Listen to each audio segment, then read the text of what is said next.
Sorry about the break. That softball did not sit right, so maybe that was a bad decision. Anyway, getting back to the questions. Okay, so this question is from Adam Abbas. Who's the worst member of the Tilt Mode Army and why? Oh man, the worst? There is no worst. Those are the best dudes. Yeah, I love skating with all those guys. My favorite, I'm gonna go with Halbert Einstein. He's my favorite. What are some songs you've tried to use for parts that just didn't work? I mean, I don't think I've ever tried to use a song that didn't work. I mean, I've tried to use songs that worked and that I didn't get permission for. There was a Danny Fuenzalida edit for I Think. There was a Beatles song that I thought was really good. And I think someone else used it a couple years later. It's super good, but I really wish I could have got that one. I'll find that part and upload it to my YouTube at some point. Instead of money, what else have you been offered as payment for your filming and photography? Fat boxes. Yeah, I've gotten fat boxes. I remember one time when I was still living at my parents' house, I did some filming for Black Label, and the Black Label TM sent me a box of boards, and then there was like a bunch of porn stuffed in it too. And I remember like just being like, dude, you sent this to my parents' house? I just thought it was funny. Anyway, maybe you'll have answered this in the last question, but what companies are notorious for screwing over filmers and photographers? Wow, do I really want to go there? I mean, that's like what you guys want to hear, right? I mean, there's a few people that I've dealt with that definitely suck and definitely screwed me over, and they probably deserved to have their names mentioned, but whatever, I'll just let it be. But there's definitely companies that, you know, don't give a shit about anyone else except themselves, and it's super selfish, and it sucks in skateboarding because it's like, I feel like we are like one community, and we support each other and we have each other's backs, and when there's people that don't do that, it sucks, man. And I think that those types of people should be out. Useless Asshole asks, if it's all right, maybe a quick story about going on a trip as the man behind the lens. Do you feel you have to get people to skate? Do you get to skate? And if so, any trips on positioning yourself so you don't get too stiff while filming if you're trying to get yours too? Sometimes you have to get people to skate. It depends on the crew. But most of the time, I'd say everyone's like just as excited to get out there and like get shit done and film. Do I get to skate? I mean, sometimes. I used to try more to like make that time, but yeah, it's hard. I mean, sometimes I would wake up early and like head out on my own, or like with like one other guy. Like I remember me and Nestor used to go out a lot when we were in China. We'd just wake up super early and be like, let's go skate, and we'd find stuff, and then we'd go back and meet the guys like a little while later. But I don't know, man, it's hard. It's harder nowadays, I'll tell you that. Straight ass. What are some of your guilty pleasures when it comes to most illegal skate tricks and filming trends? Maybe like a nollie frontside Smith grind, like a Billy Marks trick. Sorry, Billy. Horses asks, how do you feel about Enjoy's direction these days? I mean, you know, they're doing the best with what they have, and I think that they've continued like the general vibe of Enjoy. I don't know. It's hard, man. I mean, such big team changes with any company is hard. But I like a lot of the stuff they do still. Some of it doesn't feel as I remember Enjoy when I was younger, but I mean, I think it's still a great brand, and I think that there's rep people behind it. And you know, I'm a big fan of Nestor. I'm a big fan of a lot of those guys. I don't know. Yeah, it's Caswell. I mean, Caswell, Louis, Tynan. They're all great, man. Is Jerry too cool to text back these days? No, he texts back if he's in a good mood. Which filmers are you really liking at the moment? Jeremy McNamara, for sure. I really like his work. I'll always love Russell Houghton's work. French Fred, Jason Hernandez, Ty. I'm a big fan of Ty. Those are the names that like really stand out as to people that I really look forward to seeing their stuff. So I'll leave it there. Greg Hunt, for sure. Silky Johnson asks, what's the wildest thing you've seen on a tilt mode session? Maybe the intro to bonus round when we filmed that. That was pretty psycho. I don't think there's too many crazy things that happen while we're skating. I don't know. Probably something involving Jesse Erickson. He's the best. How did you get the nickname Creepy Kyle? That's a good question. So when I was filming with Joe Brook a lot, when I was younger, and still like pretty new to the game, and Joe would be shooting fisheye and I would be shooting fisheye, like a handrail or something, and I'd kind of like ask him how close I can get in with the fisheye, you know, like I'd like go in there and I'd be like, hey Joe, is this okay? And he'd be like, oh, just pull back a hair. And he'd be framing it. He'd be like, yeah, pull back a hair, you're a little in my shot. And I'd pull back and he'd be like, all right, that's perfect, just stay there. And I'm like, okay, cool. And then like as the skater would start coming, just like without me like knowing it, I'd slowly start like moving forward. And he'd be like, Kyle, you're creeping. Kyle, you're creeping. And I'd be, oh shit, and I'd like pull back. And then yeah, he just started calling me Creepy Kyle because I'd always like creep into his shot slowly. And then I definitely remember like there was like one or two things that like really blew. Dudes rolling away in the sequence and it's just like my foot or like my leg or something just like completely blocking everything. So, you know, it's hard. Like the VX1, how close you want to get with the VX1 fisheye and versus like a 35 millimeter, 16 millimeter fisheye. It's like, you know, it's a difference. So, but yeah, so Joe gave me that name and it's stuck and it's funny. Friendly Dave asks, greatest misses, AKA best clip you blew. Dude, I've blown tons of clips. I've blown tons of photos. And honestly, Ryan Allen, I used to send my photos to Ryan Allen a lot when I was first starting. I'd send him this photo and I'd be like, dude, what? Like, why does this photo suck? And he would, like, more often would come back to me saying like, dude, it doesn't always work. Like, sometimes it's just the trick and the spot and the lighting and it's not gonna work. And there may not be like a way to shoot that. I don't know, I was just used to shooting around such like great photographers and I'd always see the stuff in the magazine. So it'd be like, I just thought they always figure out a way to make it amazing. Like, so hearing that from someone that's a really great photographer was like, oh, okay. Like, it took a little bit of pressure off and like let me relax a little bit. Like, yeah, it's not always gonna look as amazing as you think. And especially when you're starting out, it's like, that's just the way it is sometimes. So I would definitely take that advice that I was given from Ryan Allen to anyone there that's like starting shooting photos or just curious about their own photos. Sometimes it doesn't work. Worst slam I've seen or of myself? Actually, one time in Shanghai, I was filming Strubing and like he was doing a line going super fast, obviously, and I rolled over one of those little like, it was like a tiled ground, I think.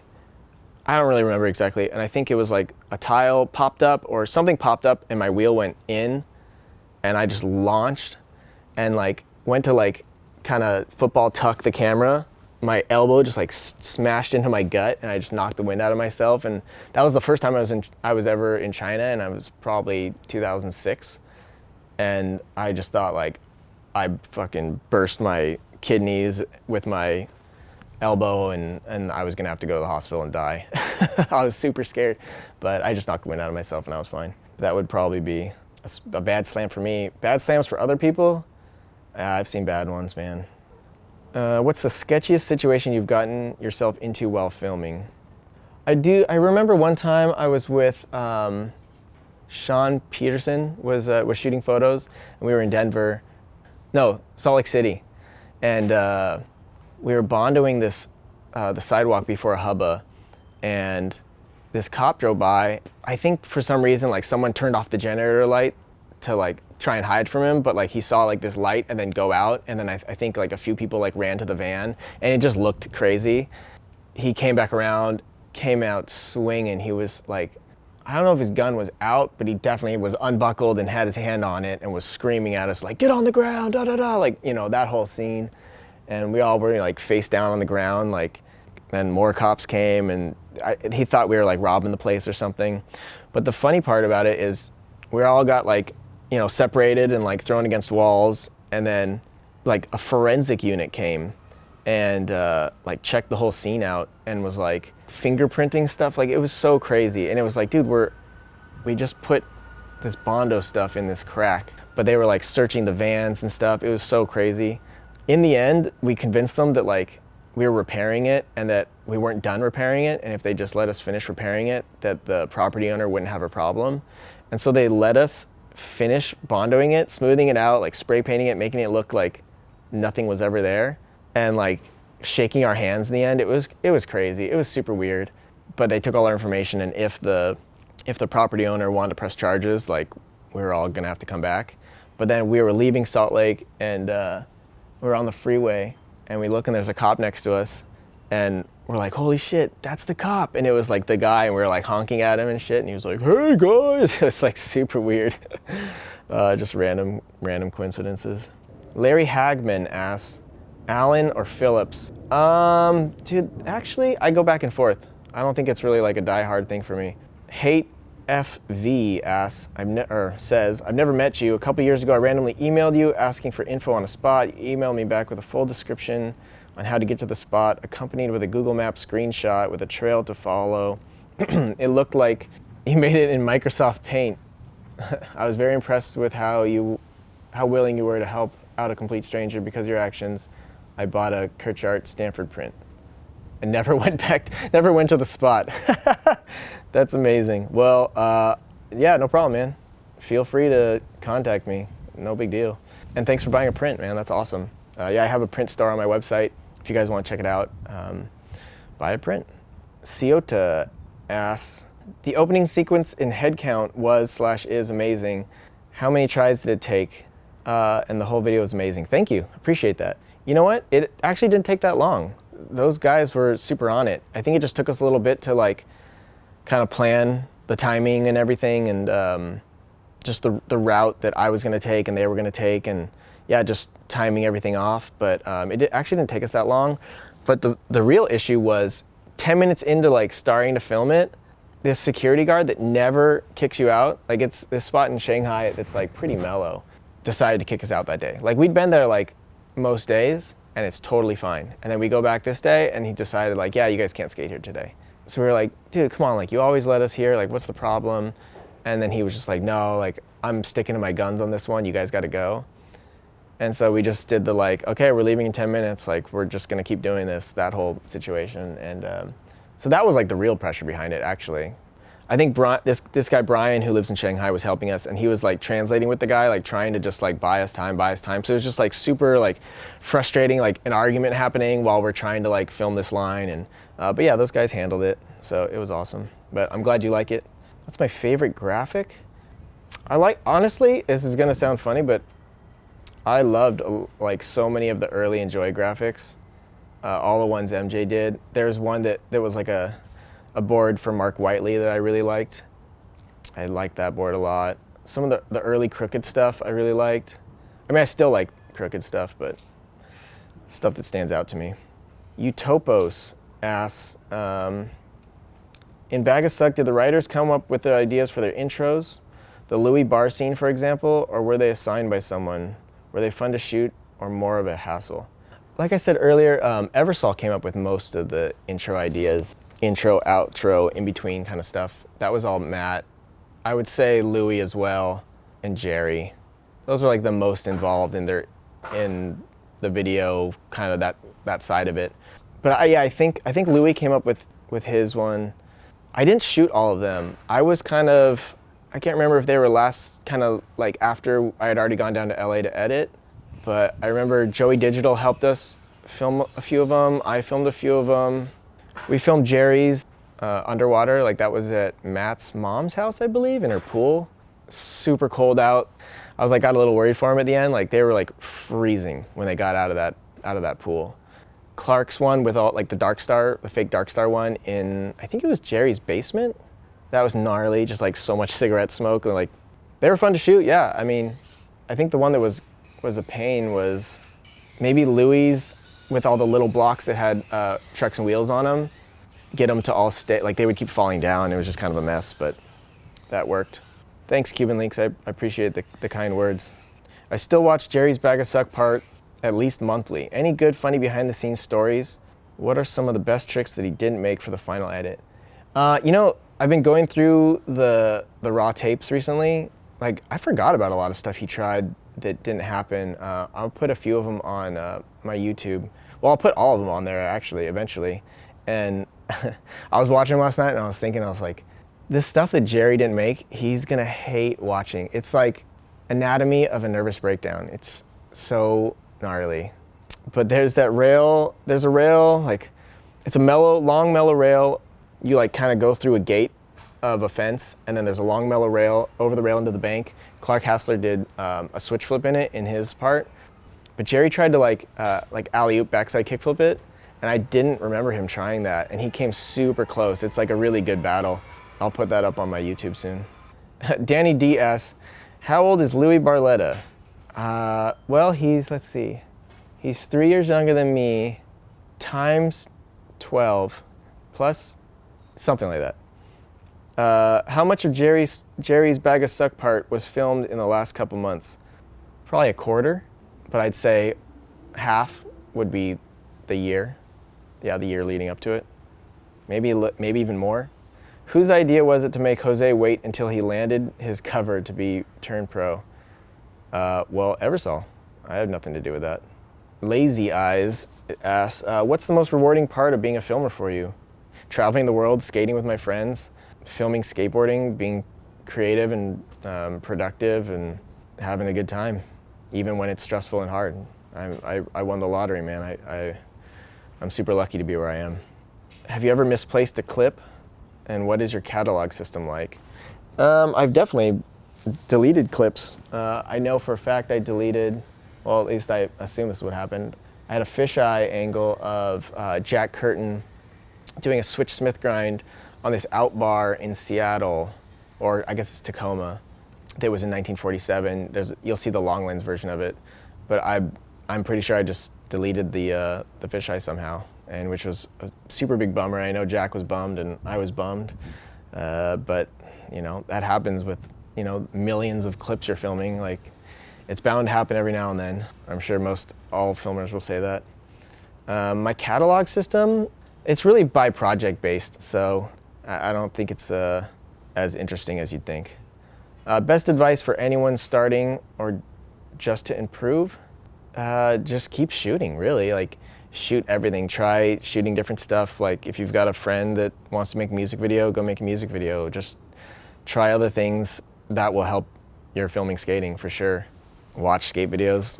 I mean, in terms of like photography, like I said earlier, like, you're not gonna make a gold photo every single time. It's like seeing a skate part. You're like, oh, this dude's amazing. Well, at least when you were younger, you'd assume like, oh, this dude's so good. He just like makes all this stuff, and it's like, no, like a lot of trial and error went into all that. And I think that's something that you got to remember.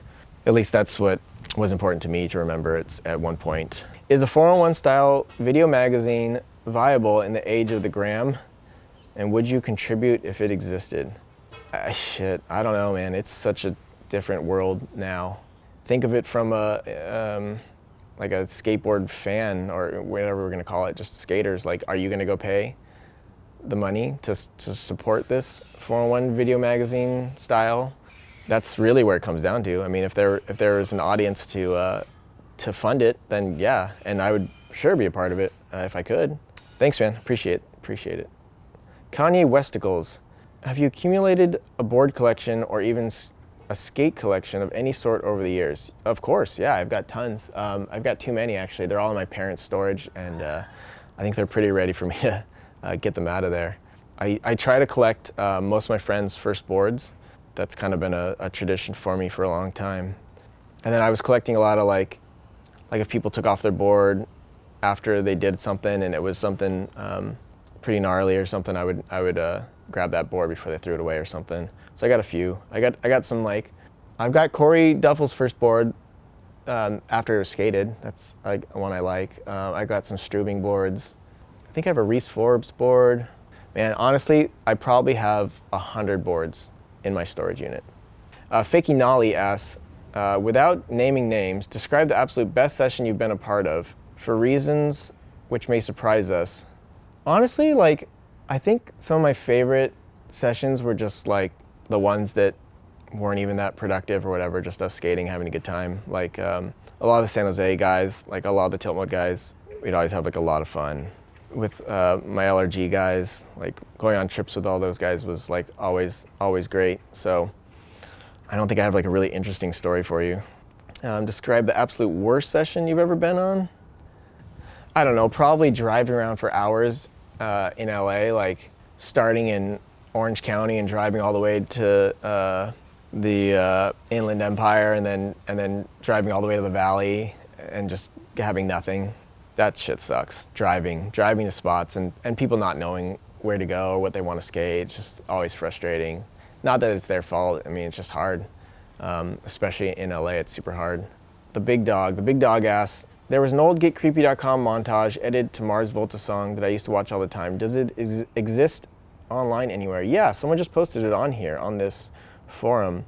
But I will re-upload that to my YouTube when I get a chance. George the Cat asks, are you ever surprised by how revered Bag of Sucks still is 15 years later? Or did you understand at the time how special it was?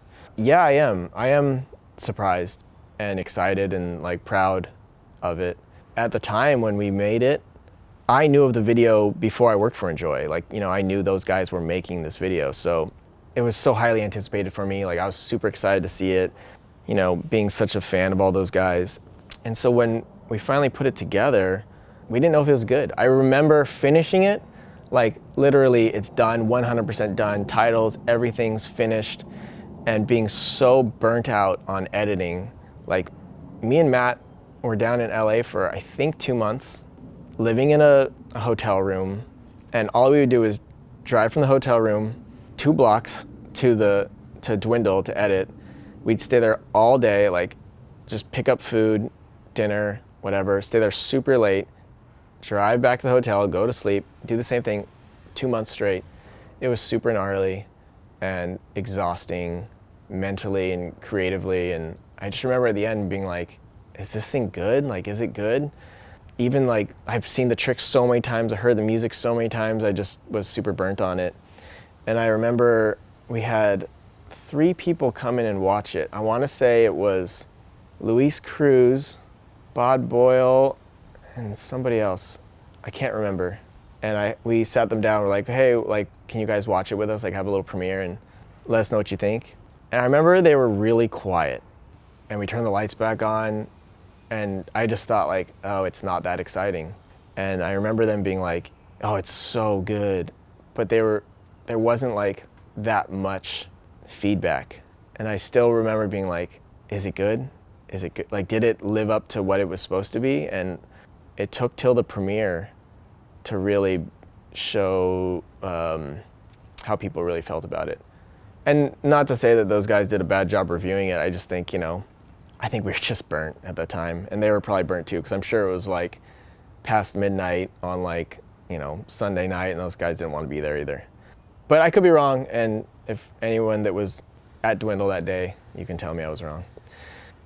Does Jerry Sue slam more often and more fantastically than most other skaters, or is it largely a matter of how his parts are edited? No, Jerry gets the shit kicked out of him every time. Jerry's had a rough one, but he's got that drive and determination, but he's definitely gotten robbed so many times and just paid for whatever he's wanted to get. Cord Weiner is going to ask, of all the people you filmed, who usually does whatever they're trying the fastest, and who is the slowest? I mean, there's a pretty handful of people that do stuff really fast. Miles Silvas, Carlos Ribeiro, Rodrigo TX, like those dudes are on it. I'll just go with those names off the top of my head. Who is the slowest? Shit, that's a tough question. I don't know who's the slowest. I know there's a lot of people that usually like the first trip we go there is never gonna work. It always takes like 2 trips. But I mean, that's just some people's way of working. It's like you got to get there and figure it out, feel it out, and kind of learn about the spot if you're gonna try something of like such high caliber. What is Nestor Judkins like? He's probably exactly like you see him. He's really, really, really mellow, kind of quiet, smart, amazing skateboarder, and a handsome man. Clark Hassler, Dude, Clark is so rad. I miss that guy. I miss skating with that guy a lot. He's very quiet, in his head a lot, and just creates magic. He's a magical being. What is your regular skate setup like? It's the same setup I've had since high school, pretty much. It's like a 7.75 to sometimes an 8, and probably like 53 millimeter wheels, maybe 52. If you want to, you can also describe your filmer setup. Honestly, like I go on a lot of trips, so I kind of end up, like an 8, and then just swapping like regular wheels for filmer wheels. And that's kind of the easiest way to pull that for me. But yeah, not that interesting of a setup. Scott Case asks, just bring the Mark Johnson part, and I don't think there's anything else. Really? Right. Just wrap it up, Kyle. You're right. We should have canceled the rest of this after I talked about that. So you could just close it. Just hang up. I Hate Julio asks, most overrated and underrated travel destinations for filming. Underrated, maybe Taiwan. It's not talked about that much. I think it's incredible. Overrated, LA. Super difficult, a lot of driving. Any interesting behind the scenes stories from the infamous 2010 Slap 1 in a Million contest? I don't know. I think it was all kind of discussed before. Forrest was shocking. I remember him people being vibed out from him, but him ripping. I think I only shot 1 or 2 days of that because Joe, Brooke, or Mark Whiteley couldn't be there. So I just filled in for 1 or 2 days. And my car had got broken into the day of, or like the night before. So I remember I kind of got in there, shot what I had to shoot, and then had to go and get my car fixed. At what point in your life did you treat filming and photography as less of a hobby and more as a potential career? I think it was still just something I wanted to do and didn't think of it as a career. I got my first check for filming skateboarding. I think I got $100 or $150 from 411 for filming an opener. And I think at that point, I remember being like, whoa, this is crazy. I got money. This is $150. That was a lot of money for me in high school. I mean, it still is, especially for filming a trick. That's a lot of money. So I was stoked. I think maybe that was kind of probably also a turning point because my parents wanted me to go to college, and I was just I just want to keep skating with my friends, and this was one way that I thought that maybe I could do it. But I think they knew that getting $150 every now and then was definitely not going to cut it for surviving in the real world. What was the spark that gave you the push to go all in? I don't know, maybe that. It might have been the encouragement of Joe Brook, Anthony Clairval, and Ewan Bowman. They really had my back, and especially when I was trying to figure out if I should go off to college or whatever, or if I should just stay here and keep shooting, keep filming and skating. I remember they were we'd have sit down conversations. I feel all 3 of them were there talking to me and encouraging me to do that and do what I wanted to do. And so that was probably that was a pretty important thing. So, I love all 3 of those guys immensely. As with the recent proliferation of women's skateboarding becoming much more prominent within the skate industry, do you see the same type of upwards trajectory for women's skate photographers and filmers as well? Zora Olivia is a good example. I totally agree. I mean, yeah, of course. Why wouldn't there be? I mean, I hope so, and I hope they continue. I think Zora's great. I've seen her work. I met her. She's a cool person, and and everyone continues to photograph and film all genders and all types of people. And I mean, it's skateboarding. It's for everybody. And if you think anything differently than that, you got to bounce. Name a currently active skate photographer or filmer that deserves more shine and recognition for their work. I'm gonna go with Jeremy McNamara again.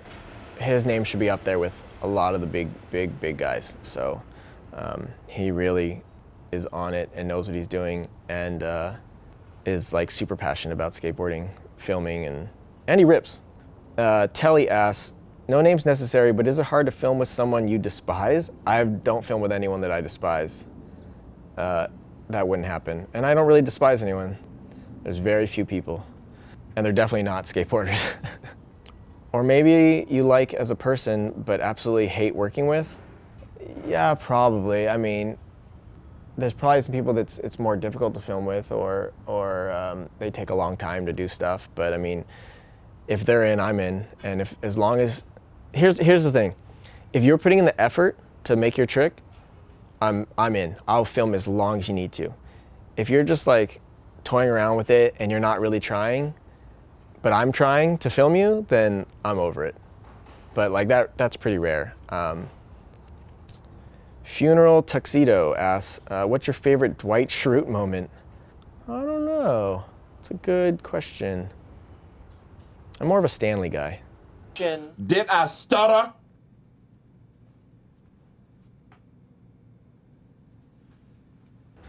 What skater has the best front shove?